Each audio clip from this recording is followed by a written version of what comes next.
Everybody's got these stupid barriers they put in their own head. You got to resist those goddamn things because they don't do you any good, and they certainly define the potential for your future in a negative way. It's not self-serving, and it's not even real. This idea that there's no way to get past the starting block today is just ludicrous. It's crazy. And it's just this poor thinking. And people that are trapped in bad situations, one of the problems is you feel like this is your future. You feel like and you can't get out of that. There's no hope. There's no light at the end of the tunnel. There's no rainbow. And if you feel like that, that alone can be incredibly defining and limiting. But the truth is that none of them matter. The truth is, if you want to build something in your life, then you have to remember what Mark Twain said. You have to get started, because at the end of the day, that is literally the only thing that's holding you back. You're not moving. And once you get the simplicity of that, once you understand, then you could act right now. When life knocks your butt down, I need you to get back up and I need you to go heavy on it. When uncertainty creeps in, I need you to get up and get right back on the thing that knocked you off, and I need you to go heavy on it. When something doesn't turn out the way you wanted to turn out, I need you to attack the very thing that didn't turn out the way that you wanted to turn out, and I need you to go heavy on it. It's never about the competitors. It's about what we possess and what we do. It's relentlessness, man. It's pushing past barriers. It's every time you get somewhere, it's wanting to go to the next level. You guys are entitled to what you're entitled to is an opportunity to show up and be your best. While other people are giving up, feeling like victims, feeling powerless, becoming negative, turning on each other rather than to each other, feeling that they can't make it. Be ye not conformed to this world, but be ye transformed by the renewing of your mind with the mindset of that it's possible that we can save this generation. It's possible that we can create new industries, a new economy. It's possible that I can find a new profession, a new job. It's possible I can create a new life. And it's necessary that I become actively involved in becoming a positive force in my life and on the planet. And it's me, yes, it's you, it's all of us, pulling together, working together to create this brand new future. And it's going to be hard. Easy is not an option. But if it's hard, we will do it hard. Whatever is required to snatch victory from the jaws of defeat. And it's worth it, yes. It's worth whatever we have to do. And once we know that, it is done. It is done. It is done.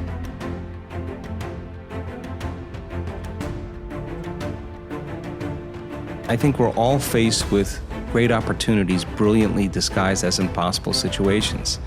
And in order, like for me personally, and after looking through your book and reading a good portion of it, I mean, for me, there's no school of ancient wisdom that you need to go to be initiated. Your life is your initiation if you're paying attention. So we meet challenges in our life from a certain level of mind, right? A certain level of consciousness or unconsciousness. And even Einstein said we have to go to a greater level of consciousness than the consciousness that's created the problem. Well, what is consciousness? Consciousness is awareness. And awareness means possibilities that you haven't thought of before. So we confront problems or challenges in our life. And as a side note, I was having breakfast with a researcher just last week who's studying what happens when we perceive and condition in our environment as a problem, how it weakens the organism. They're measuring this. And when a person sees it as a challenge, how they draw energy, they raise the energy of their body back into order. So if we said, I want to be wealthy or I want to be healthy, well, what you want to be that because you're not it. So the initiation of going from not it here to it here, you're going to have to climb some steps, and there's going to be some blind spots. So you try it out and it doesn't work. Well, that's because there's a part of you that's still in a habit. There's part of you that's still unconscious. Okay, so what is it about myself in that circumstance that I am feeling about that circumstance, and that feeling is causing me to think about it? So you say, oh, it's impossible, they'll never change. I'll hire a hitman, I'll hire the mafia, I'll hire an attorney, I'll have my friend's friend to talk to him, and nothing changes, right? Well, you're not separate from that experience. You're involved in it, and how you think and how you feel broadcasts energy into the field. So your energy is the same every day, and as long as your energy is the same, nothing's going to change in your life either. And nobody changes until they change their energy. So then, what piece of knowledge, what piece of information, what would love do? What would greatness look like? Okay, I don't know. All right, well, certainly somebody in history has faced this problem. Don't get on Facebook and say, does anybody have any answers? Go look it up and study and read and learn. You'll own it. And you'll say, wow, that person that was wealthy, they failed 500 times. Yeah. Well, hell, I had the wrong view of wealth.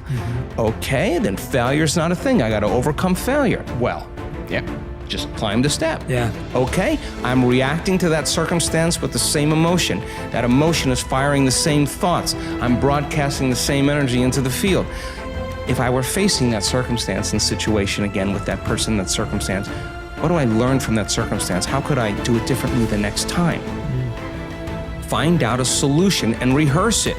Install the circuitry so when you get in the circumstance, you're not going to respond in an automatic habituation. Yeah. Now you're at a greater level of consciousness. Now you're looking at possibilities that you weren't looking at before because you were unconscious. Now, that process of trial and error is so important in the spiritual path. How many times do we have to forget before we remember? Oh, God. And then we remember and we forget again. And it takes constantly remembering until we stop forgetting. And when we get to that point, now we're conscious. Now there's wisdom. And wisdom is the memory of the experience without the emotional charge. Now you're ready for the new adventure. So then people draw conclusions and say, oh, it's that person that ripped me off. It's that person that what? Now you don't create your reality? Oh, you only create your reality when things are good. No, well, somehow you got to tango through this. Somehow your objectivity in not reacting emotionally is going to change the energy of how you address this situation. Now, first off, I'd like you to stop telling yourself that you're a born procrastinator or you're naturally a lazy person. It's not true. You were not born that way. It's just a story you tell yourself, which means it's a story you can change. So from now on, every time you chide yourself for procrastinating or being lazy, I want you to tell yourself that you already have everything you need to accomplish any goal you can imagine, because that is the real truth of the matter. I would have stopped being afraid sooner and earlier that greatness and abundance and wild success was available to someone that looked like me, someone that came from my background, someone that had my educational foundation, which was I'm functionally dyslexic. I struggled in school. I would have still given myself permission sooner to have a breathtaking, abundant life. While I was transforming my life, I still kept this sense of disbelief. And so I know that I slowed myself down a lot because until I believed it was for me, it couldn't really come into my hemisphere, it couldn't come into my life. So I would have done more work on my mindset earlier. I would have not just chased the goal, I would have chased the new belief system first. Well, I hope that some of my mistakes, based on what I didn't know, helps you to know some things sooner, quicker, faster, or that it just helps to validate that you're not alone in your thinking. I don't ever try to be perfect. I just want to perfectly manage my imperfection. Be a quick learner. Don't let it take long to teach you. Learn quick. Don't run at the wall too many times. Learn quicker. One guy said he broke his nose 7 times in the same place. Somebody says, looks like you'd stay out of that place. Learn quicker. Don't be stubborn. See, some people won't change even when a better way comes. You say, well, I've been doing it this way 30 years. Hey, be ready for change. If it's a better way, go for it. But don't try to beat it. Better have a valued goal, because otherwise you can't get any positive motivation working out. And so the more valuable the goal, in principle, the more the micro processes associated with that goal start to take on a positive charge. And so what that means is, well, you get up in the morning and you're excited about the day, you're ready to go. And so as far as I can tell, what you do is you specify your long-term ideal,